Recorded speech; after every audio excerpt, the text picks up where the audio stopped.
3 jours après la diffusion au Liban d'images spectaculaires d'engins explosant dans les poches et les mains de leurs propriétaires, le Conseil de sécurité des Nations Unies a été informé de l'escalade des tensions dans la région.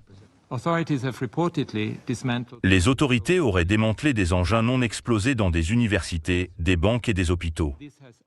Cela a déclenché une peur et une panique généralisée parmi la population libanaise. Les explosions ont eu lieu sur 2 jours et le Conseil a appris que mardi, 12 personnes avaient été tuées et plus de 2000 autres blessées lorsque des beepers appartenant apparemment à des membres du Hezbollah ont explosé. Le lendemain, 25 personnes sont mortes, dont 2 enfants, selon les chiffres du ministère libanais de la Santé publique, lorsque des radios bidirectionnelles ont explosé. Cela fait suite à des échanges de tirs quasi quotidiens entre Israël et le Liban depuis l'éclatement de la guerre en octobre dernier dans la bande de Gaza.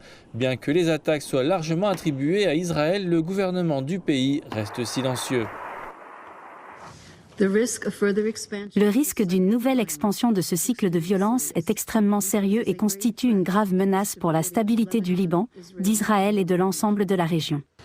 Le ministre libanais des Affaires étrangères a déclaré au Conseil qu'Israël ne respectait pas le droit humanitaire et ignorait les droits de l'homme et l'a qualifié d'État voyou. Les États-Unis, quant à eux, ont réaffirmé le droit d'Israël à se défendre, détaillant les actions menées par le Hezbollah avant les explosions.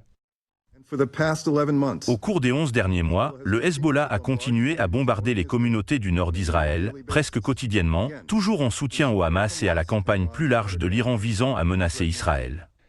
Le représentant permanent de Chine, Fu Song, a déclaré devant le Conseil de sécurité que certains analystes pensaient que les attaques étaient un précurseur d'opérations militaires majeures, tout en dénonçant le recours à cette tactique sans précédent. Les attaques ont été si outrageusement brutales et atroces qu'elles ne méritent rien de moins qu'une condamnation dans les termes les plus forts possibles. Israël a déclaré que son armée avait effectué vendredi une frappe ciblée à Beyrouth, tuant un haut commandant du Hezbollah ainsi que plusieurs autres militants de haut rang.